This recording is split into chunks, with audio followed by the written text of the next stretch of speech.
In the heart of Boeotia, nestled in the shadows of Mount Helicon, stood a modest house facing the east. It was dawn, and the first rays of sunlight bathed the house in a golden hue.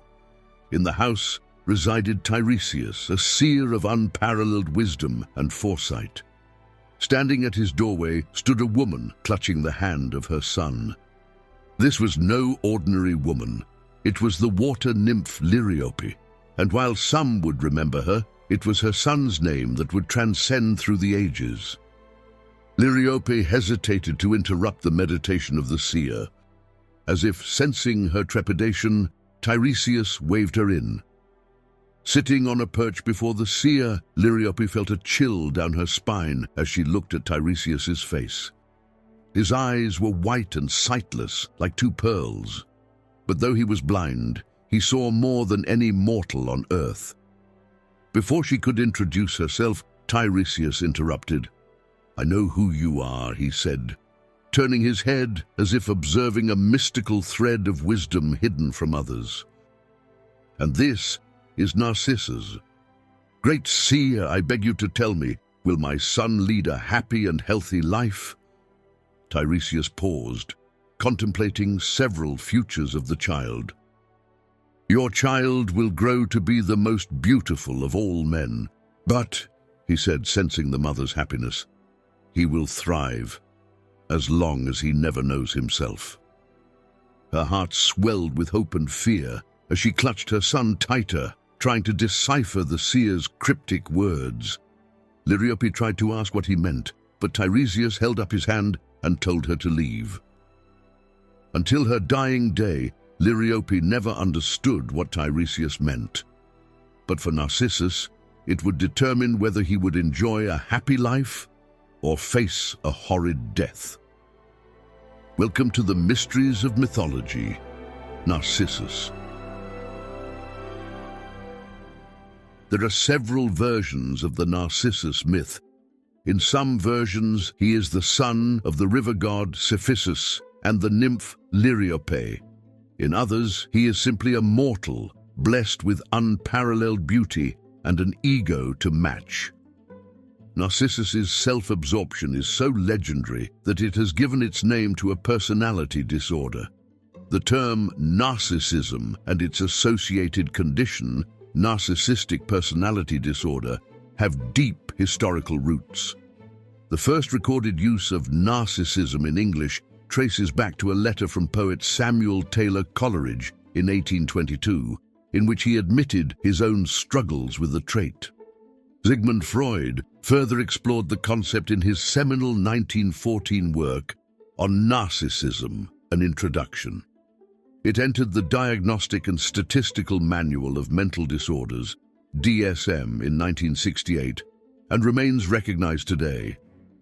Narcissism has become not just a clinical term, but a cultural one, increasingly discussed in the context of social media and the so-called selfie culture. Critics, both professional and lay, have debated how these platforms may foster narcissistic behaviors. Yet the tale of Narcissus itself is rooted in Boeotia, a modest city near Thebes in ancient Greece. While much of Narcissus's story talks of the worship of Artemis, another deity revered in Boeotia was Eros, the god of love and desire, whose influence perhaps motivated Ovid to situate this story of unrequited love in this specific locale. True to Tiresias's prediction, Narcissus had grown to become the most beautiful man ever seen. His appearance was such that both men and women often paused in their tracks, caught in the snare of his visage. As the early morning sun cast a warm glow over Thisbe, Narcissus readied himself for the day's hunt, his legendary beauty capturing the hearts of many, yet remaining untouched by love himself. With each hunt, he boasted of being the greatest hunter, even risking the wrath of Olympus, claiming he hunted better than the goddess Artemis herself. He had become well known, not just for his physical allure, but for his indifference to the affections he stirred in others. Among the hunters was Arminius, a recent addition to the group. Arminius found himself deeply drawn to Narcissus. Despite his fervent hopes and deepening feelings, when Arminius courageously confessed his love to Narcissus, he was met with a cold rejection. Narcissus was absorbed in his own image and was incapable of loving another. As days turned into nights, Arminius's unrequited love for Narcissus gnawed at his soul. Unable to bear the agony, he made a desperate plea to the gods. He prayed that one day Narcissus would also know the pain of unrequited love. Then, with a sword that Narcissus had given him, Arminius pierced his own heart. And while many of the prayers from mortals fell on deaf ears, on this occasion, one god had been listening. High above the mountains of Boeotia, beyond the renowned city of Thebes, a figure stood poised at the gates of Olympus. With mighty wings unfurled and a whip coiled at her side, she was Nemesis, the goddess charged with exacting retribution on those who escaped mortal justice or unfairly thrived. Tasked with enforcing balance, Nemesis monitored the mortal world to prevent anyone from suffering or enjoying life excessively. It was during one such vigil that a sorrowful plea from Thespiae reached her. A young man named Arminius, overcome with grief, stood at a foreign doorstep, sword in hand. Resolute, he drove the blade into his heart, dying without a flicker of regret, his blood pooling darkly around him. Nemesis was intrigued. Unlike any ordinary lover's lament from Boeotia, she saw an opportunity for divine intervention.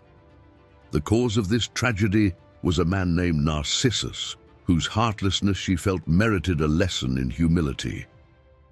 With wings of vengeance, Nemesis soared down from Olympus, her eyes burning with the fire of divine retribution. Disguised as an elderly woman, she descended into Thespiae, slipping unnoticed through its streets, now buzzing with whispers of last night's events. She paused by Arminius's home, contemplating his short life and the waste of his love-laden life.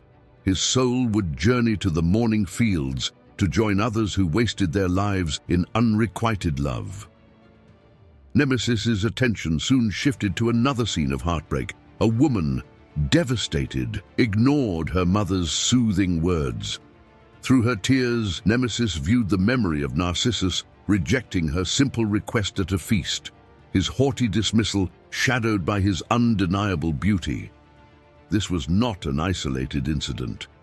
As Nemesis drifted through Thespiae, she encountered countless heartbroken souls. Each story was of the destructive allure of Narcissus. His vanity seemed to cast a cloud over the town, every corner echoing with the pangs of unrequited love. Finally, tracking down Narcissus in the woods, Nemesis observed him. He was as striking as the legend suggested, yet his eyes were devoid of warmth. From a distance, she contemplated the fitting retribution for a heart so cold, her duty clear, yet her path undecided by the complexity of his arrogance. But nearby, a story was unfolding that would put Narcissus to the final test and guide Nemesis to decide on her retribution. In the secluded clearing deep within the forests of Boeotia, laughter and celebration filled the air as nymphs danced around the trees. Their leader Echo was known for her cleverness and loved chatting. Zeus, the king of Olympus, joined them, enjoying their company far more than his serious wife Hera's. Zeus relished the light-heartedness of the nymphs, a sharp contrast to Hera's stern love. He openly wished he could live forever in the forest instead of Olympus. Echo, playful yet cautious, jokingly asked Zeus to check if they were being watched, a comment she soon regretted. While scouting for any sign of Hera, Echo discovered a small, glowing ember that suddenly burst into a flame and transformed into Hera herself. The goddess, emerging with a calm yet intimidating presence, confronted Echo with fierce jealousy. Echo tried to calm Hera by pretending she hadn't seen Zeus and downplaying the nymphs' behavior, but Hera wasn't fooled. She accused them of leading men astray and dismissed Echo's excuses. Sensing that Zeus had just left, Hera's anger intensified. In the now empty clearing where the party had been, Hera's rage peaked when she saw footprints. The nymphs were too delicate and light to have left footprints, so the footprints must have belonged to her husband. Echo tried to deflect and soothe Hera's anger, suggesting innocently that perhaps the laughter Hera heard was just the wind. But Hera, sharp and unfooled, accused the nymphs of leading astray not just mortal men but gods as well, her voice thick with scorn. As Zeus had cleverly evaded her, Hera's wrath found its mark on Echo. The goddess cursed her, her voice thunderous and final. "From this moment, Echo, you shall only repeat the last words spoken to you. You will never again speak first, never again initiate conversation. This is your punishment for detaining me with your chatter while my husband escaped." Now cursed, Echo wandered alone, her ability to speak reduced to merely echoing others. When she finally found her sisters, they teased her mercilessly about her condition. Heartbroken and rejected, Echo fled deep into the forest, reflecting on the unfairness of her punishment and distancing herself from those who once laughed with her. Nemesis quickly grew tired of watching Narcissus vent his frustrations on the wildlife. He seemed shallow, and observing him offered her no clues on how to bring about his downfall. It was apparent that his hunting was no longer about distraction from his grief for Arminius, but rather a display of his pride. She watched as he reached a stream, visibly tired, and carelessly removed his bow and tunic. Narcissus then took off his sandals and stepped into the river. The cool water brought him an almost divine sense of peace, washing away the frustrations of his day. Echo had stumbled upon Narcissus. Despite her curse to only repeat the last words she heard, she was captivated by Narcissus's beauty. Nymphs usually saw mortals as mere diversions, but Echo found herself genuinely falling for Narcissus. Echo couldn't resist taking his tunic and hiding it, thinking such beauty should remain unveiled. When Narcissus emerged from the water and noticed his missing tunic, he was puzzled. "Who is here?" he asked.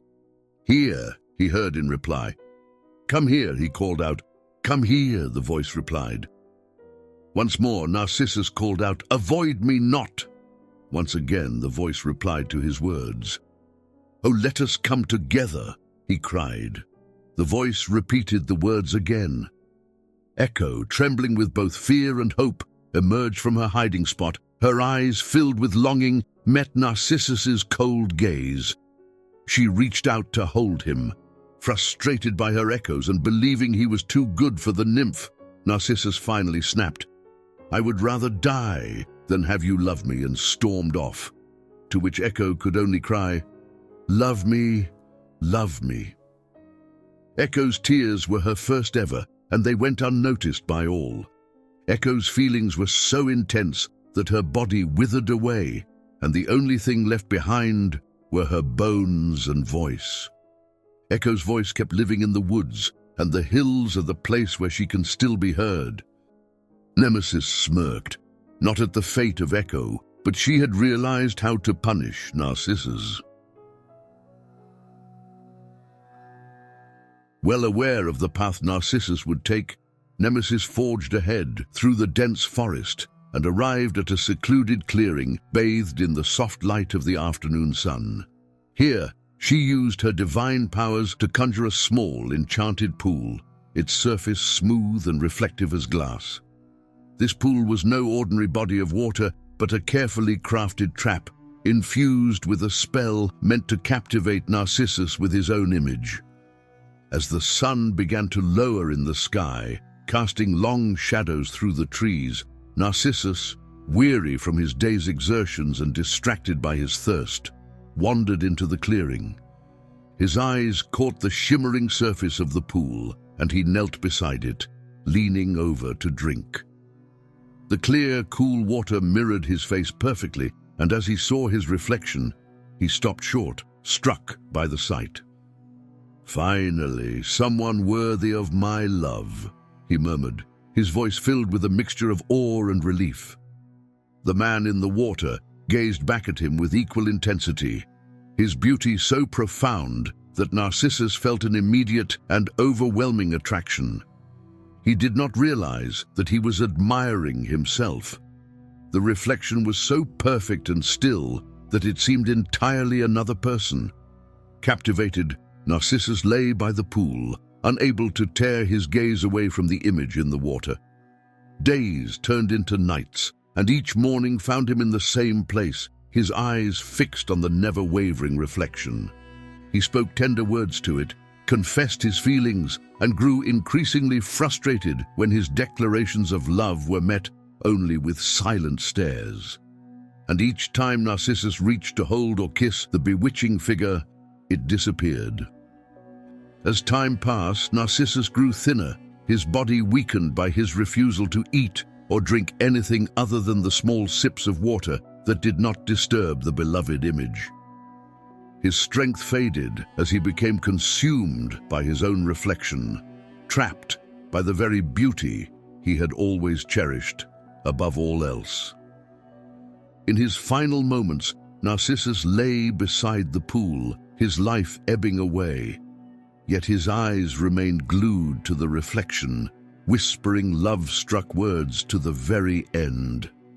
Perhaps the saddest part of the story was that even in death, Echo watched over the man she loved, consumed with madness and wasting away. In his last moments, Narcissus uttered his last words, "O marvelous boy, I loved you in vain. Farewell." Echo repeated after him, "Farewell." When the wood nymphs finally passed by, all that was left of him was a white and yellow flower bending towards its reflection as if enamored with its own image. That flower was known as Narcissus. This flower, part of the Narcissus genus, which includes daffodils, remains a symbol of beauty and self-love. Echo serves as a crucial contrast to Narcissus and brings a deeper meaning to our tale. Having lost her ability to speak freely, Echo represents what happens when someone loses their voice and identity, merely repeating what others say. Her love for Narcissus, who can only love himself, highlights the sadness of loving someone who cannot return that love. Echo becomes just a voice echoing through the wilderness, showing the tragedy of communication that lacks real connection. Through Echo, we explore the pain of unreturned love and the dangers of losing ourselves while trying to connect with others. Her story warns us about the importance of self-awareness and the risks of focusing only on the surface. A century after Ovid's time, a writer named Pausanias offered a different version of the story, where Narcissus falls in love not with himself, but with his twin sister. Pausanias found the original version implausible, writing, "It is utter stupidity to imagine a man old enough to fall in love was incapable of distinguishing a man from a man's reflection." In Pausanias's version, Narcissus and his sister are nearly identical and the best of friends. They have the same hair, wear similar clothes, and hunt together. They are like two halves of a whole. But one tragic day while they're out hunting, his sister meets a fatal end, and Narcissus is devastated. The only thing that could remind him of her beautiful face was his own reflection. So he would visit a nearby spring every day to gaze at his own reflection, seeing her in his own features. Eventually, the weight of his grief became unbearable, leading to the same tragic end we know so well. In an age dominated by social media and the quest for external validation, the tale of Narcissus poignantly reminds us of the importance of self-awareness and genuine connections.